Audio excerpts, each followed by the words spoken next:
Helen here with Eyes on the Game here at the Fighters Only World's MMA Awards, being joined by the always beautiful Ms. Amber Nicole Miller and the legend in Tito Ortiz. Always great to see you.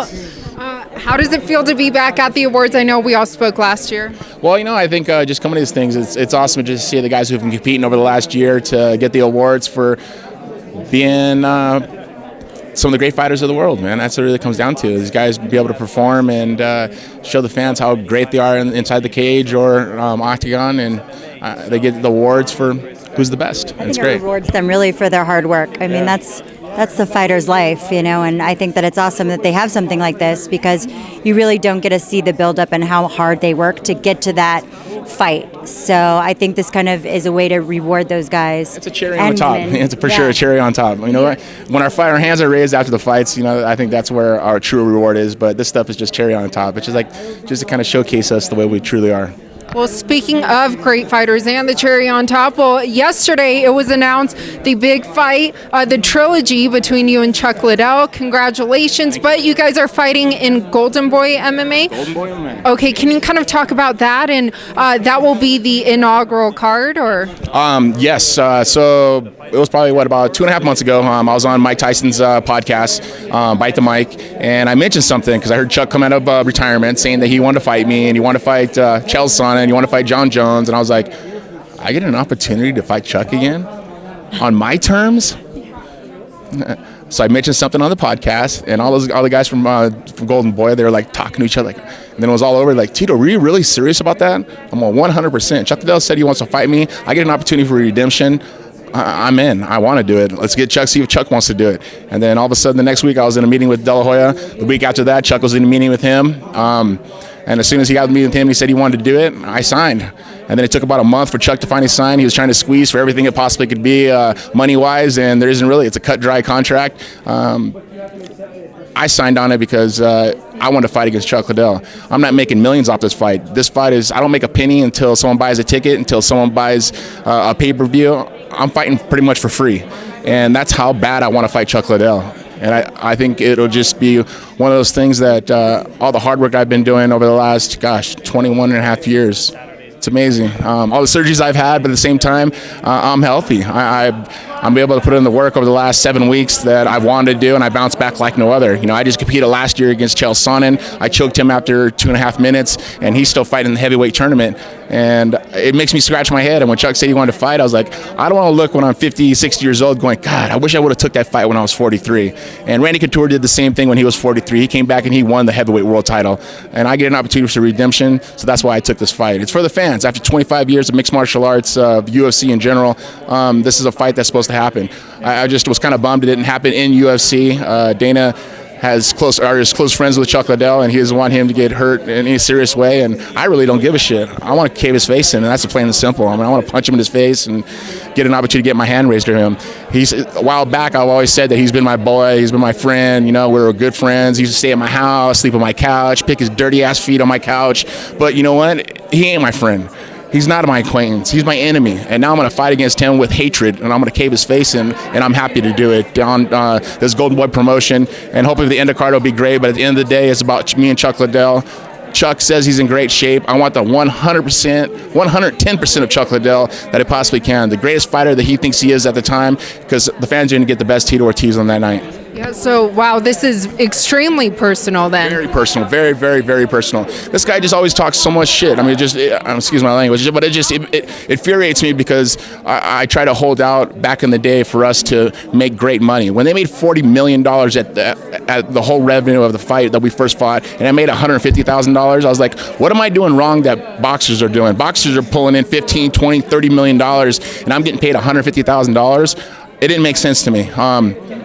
And Chuck Liddell caved in. He wasn't my friend, as I say. He's not my acquaintance. He gave in and just sold out on me. Now is an opportunity that the tides are turned.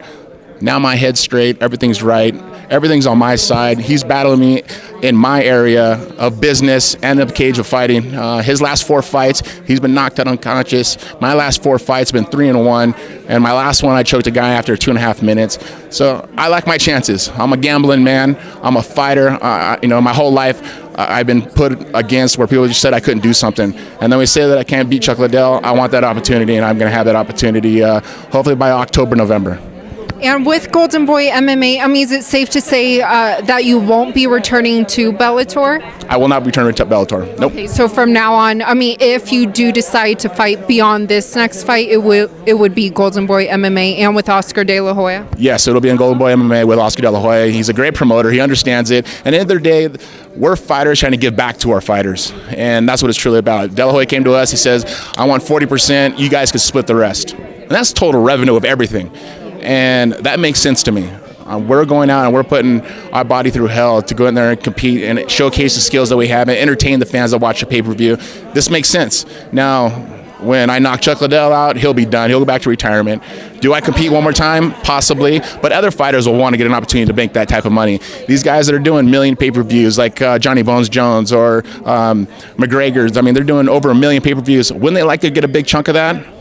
I started this a long time ago. Now is an opportunity that comes full circle. De La Hoya believes in me. De La Hoya believes in me and Chuck and believes in the fans that support us. So that's how the business is going to be down. Speaking of De La Hoya and Golden Boy Promotions, obviously the anticipated rematch between Canelo and Triple G going down in September. What did you kind of make of, everything that kind of went on and the drug testing and whatnot? The drug test, it took me a second because they said Cambutol. I had to look it up and see exactly what Cambutol was, and it's a weight-losing supplement. And I mean, I didn't understand it. I mean, I guess it was very minimum, but I mean, all of us fighters, we got to fight clean. And I mean, my whole competition of 21 years now, I've always fought clean every single time. And I've been pre-drug tested and drug tested before the fight, drug tested after the fight, and I've always worked hard to make sure that I didn't have to do any type of supplements. Yeah, there's creatine, yeah, there's protein, all the stuff that's normal and legal to do, and I always fought under the limits that they made me fight under. Before I let you go, it looks like everyone's starting to go inside. But what do you think of the super fight, DC and Stipe? I think DC wins either by decision or a 4th round stoppage. But do you think that Stipe is a bit underrated, though, as a champion? Not underrated. I mean, he's a great fighter. I just wish he would have speak out a little bit more. But DC's always been great against heavyweights because he's faster. His wrestling skills are super fast. His hands are getting better. I know DC's a great light heavyweight. And what about the co-main, Max Holloway, Brian Ortega, both young, hungry? Max Holloway's an awesome guy. I mean, I like his attitude. I like his work ethic. But I think at the end of the day, Max Holloway will have to put his punches together to catch him. Lastly, for you, how do you feel about him coming, out of retirement and for this trilogy fight? I'm actually really excited for it. To be honest with you, I mean, when he says he wants to do something, he puts his heart behind it, and he's excited about it. And whatever excites him, really, I back 100%. Our family relies on him, and we believe in him, and we know he'll be the winner. And he's very lucky to have a great support system in you. You don't even know. This woman is like my angel. God sent me an angel. I'm so thankful. I follow you guys on social media. So. Yeah, no, I'm very, very thankful. My life goes a complete 360 like no other. I mean, like I say, everything happens for a reason, and it comes full circle all the time. And, when I met her back in 2001, I think it was, I would never imagine, but she's the most humble and down-to-earth woman I think I've ever met and ever been with, and I'm happy. I'm lucky. And she's a great mother.